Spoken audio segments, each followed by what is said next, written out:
Are the Texans mishandling Deshaun Watson's trade demand, big dog? No, they're not mishandling it. If you really want to look at it from the surface level all the way to the deep end, 8 foot, if you want to talk about some of the city park pools that I grew up in. What about you out there in Dallas? What kind of depth we talking about? We had a pool in our backyard after. Damn, that boy got that money for a long time. I knew it. Let's talk about my situation and talk from my experience, which is my expertise. Why aren't the Houston Texans mishandling this? Simply because they're honoring their part of this negotiation, this part in terms of the deal that they struck with Deshaun Watson. I give you a statement from Cal McNair. Let me shorten it and say Deshaun Watson, quote, is not only a special player and a great leader for our football team, but he is an exceptional human being that cares about the community. This was a day after Deshaun Watson put out his thank you statement to the Houston Texans, the Houston community, and more importantly, and specifically, Cal McNair and Jack Easterby, who are now principal figures in the quote-unquote disassociation with this same franchise.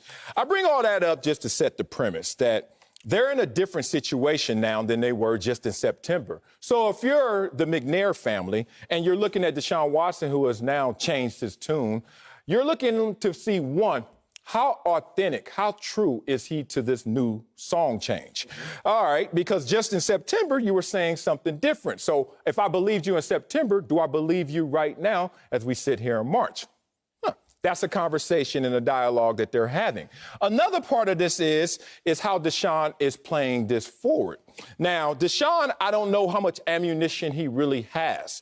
If you think about a situation where you're like, look, I want out, they have to be an assistance for you to get what you want.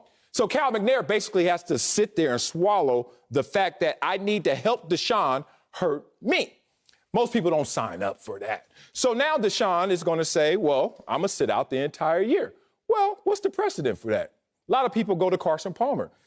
Carson Palmer didn't sit out the entire year. He threatened to sit out the entire year. But if you look at the beats of that, Carson Palmer demanded a trade in January. In March, he said, I'm going to threaten to retire if you don't trade me. And then it took all the way to the trade deadline in October for him to finally become an Oakland Raider. So you look at the situation, is Deshaun going to go all the way with it? Basically, we're asking.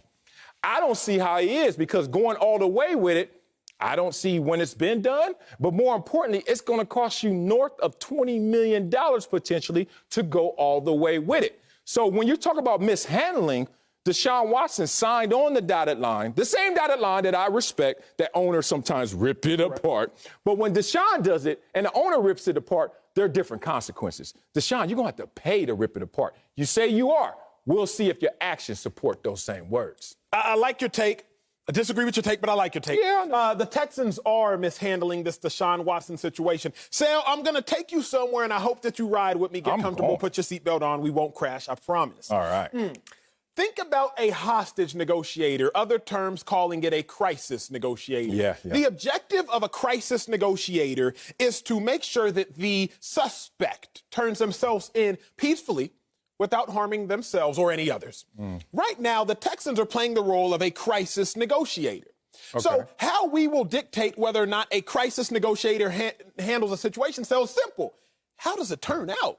Yeah. Can you get the suspect to have a change of heart or at least move closer to your course of action? That makes us dictate, oh, they handled the situation correctly. But if you're negotiating with the suspect and they're becoming more adamant about their own way, they not turning in any hostages, you're not handling that situation properly. So when I'm talking about the Houston Texans, crisis negotiating right now, McNair is, Easterby is, what are they doing with Deshaun? He's not moving closer to handling this situation peacefully. He is not moving closer to not harming himself or harming others, the Houston Texas organization. So they're completely mishandling it because the outcome is only getting worse. At first, Deshaun Watson just wanted to say so about 2 months ago, a month and a half ago. Then Deshaun Watson, he just wanted a black head coach, we heard. But now Deshaun Watson is just taking meetings to appease people, and now he's willing to sit out games. Yeah. So the Texans' negotiations aren't moving Deshaun Watson closer to peace. They're not moving the Texans and Deshaun closer to reconciliation. Now we at a point over the weekend, Sal, where we're hearing Deshaun Watson's willing to sit out the whole season and the Texans are willing to let him sit out the whole season. What is that for crisis management? What is that for negotiation management? Now, if we want to look at things exclusively Texan side, Deshaun side, yeah, we can say the Texans are really adamant about standing their ground. But if we want to look at them as nobody wins when the family feuds, I think the Texans are completely mishandling it because it's getting worse. It's not getting better. Well, I don't think it's getting worse, and let's hone in on that. Hone in. Because you need leverage to. Right now, Deshaun needs leverage in this conversation, and he doesn't have it right now. Because if Deshaun had leverage, he can get his way. He can get what he wants. He can't. He needs the assistance. And that's when you lose leverage, when I have to ask Acho for something that Marcellus wants. So when you're Deshaun, if you have to ask the Texans for something you want, just remember you don't have all the leverage here. I remind Deshaun's camp that if you look in terms of leverage, they're sitting there saying, Deshaun, we love you. We gave you $156 million, and that turned into a 4-12 season. And we still love you. We have a tighter grip on something we love than something we don't. Fair. So Carson Wentz, you can go. Bye-bye, Philadelphia. Matthew Stafford, you could go. Bye-bye, Detroit. Because we ain't got a tight grip on them dudes. They don't have the same ceiling as you do, Deshaun. You have a tremendous upside. So when we talk about leverage, Deshaun needs the Texans. But the Texans are reminding themselves, we went 4-12 with you, big dog. In your 4 years, we went 29-27. We had 2 playoff appearances. We won 1 playoff game. The 4 years before you, we had the exact same record, the exact same amount of playoff appearances, and the exact same amount of playoff wins. So then I ain't that special. So that's what I would be saying. Guess what? You're not that special in terms of wins and losses by your individual production. But you are that special because what I say last block, I'm going to say again. What did they say right here? Special player, great leader, and he's an exceptional human being. Those intangibles are what closes the gap, which makes you a tremendous franchise player.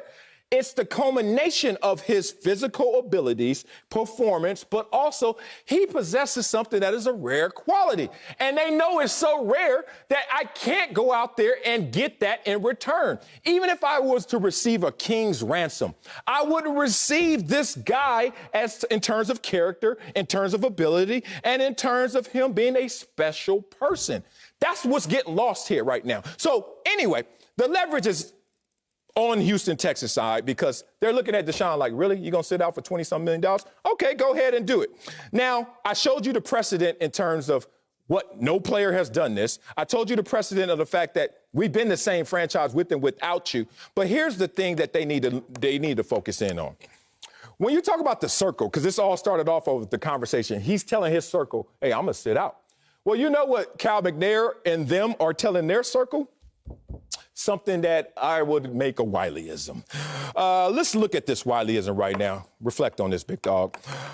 Mirror shows your face, just as your friends reveal who you are. Now, why is this a Wileyism? Because what's happening right now is Cal McNair, the Houston Texans, the NFL is looking like, are we going to set a precedent? Are we going to set something in stone that is not right now set? If you go back to Colin Kaepernick, everyone who is with Kaepernick or against Kaepernick all come together in one meeting place. Convenient that he meets Nessa and then things change. The script change. Okay, let's get to Russell Wilson. You brought this up. Convenient that things change for Russell Wilson in terms of his script, off the field especially, when he gets married to Sierra. Okay, now we got Deshaun Watson and his camp with David and Quincy, et cetera. Things are changing because of who he's around. Now, in those other situations, once again, the grip is not the same with Deshaun Watson as it is with Kaepernick, certainly, and even Russell Wilson, because Russell Wilson's tremendous, but he's 32 years old. When you talk about this situation and you really dive into it, they just don't want to let him go. And they're taking all of the onslaught of criticism. The ego is getting smushed. They're getting disparaged, but they just don't want to let him go. And right now, I haven't found a sane enough reason why they should let him go. Well, because I would look at history and I would say, wait a second. What happened when the Steelers were so adamant about holding on to Le'Veon Bell? Then Le'Veon Bell's like, I'm going to just sit out. They both lost. Yeah. Le'Veon Bell hasn't had what is Le'Veon Bell doing since then? And the Steelers, they were the worst-ranked rush offense, second worst-ranked rush offense this year, in a time where Ben Roethlisberger is going off a cliff. Now, I'm not going to tangent, but I'm just going to remind y'all of the history of when the ego's getting away and a team wants to hang on to a superstar instead of dealing them, we see what happens. Conversely, What did the Jets do with Jamal Adams? Some people say Jamal Adams might be a Hall of Famer. What we know is he's for sure a perennial Pro Bowler during the course of his career.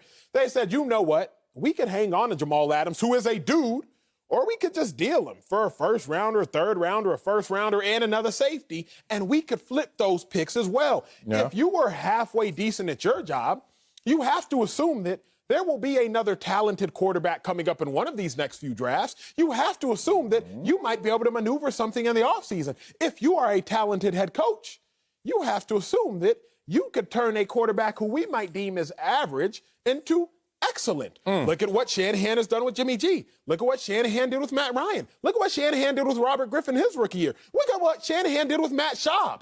If you are a talented head coach, you would probably say, you know what?